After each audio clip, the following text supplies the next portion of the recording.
কখনো যদি মন বেশি খারাপ হয় না, একটা কাজ করবেন, কোরআনটারে নিয়ে এমনি উদুসুন চুমা থাকাই 5টা মিনিট বসে থাকেন, মনটা শান্তি না হইলে কইেন করে দেখেন।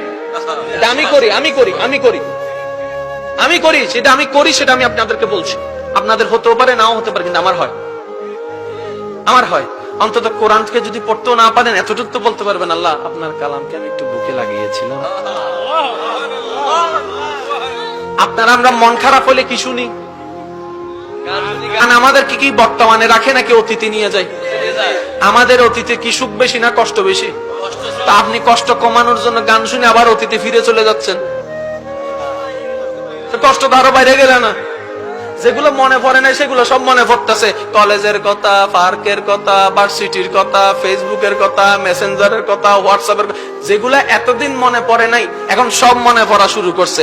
এখন মন খারাপ হয়েছে একটা কারণে, এখন ওইটা শোনার কারণে আরো 10টা কাহিনী মনে পড়ে। আমি কই ভাই বোন কান্দো কা, মনে পড়ছে পুরানা স্মৃতি। আমি তো ফিরে যাইতে পারবানি, ফাল্টাইতে পারবানি, কষ্ট শান্তি হইবনি, তুই যাও কা, তুই নিজে থেকে যাও কা।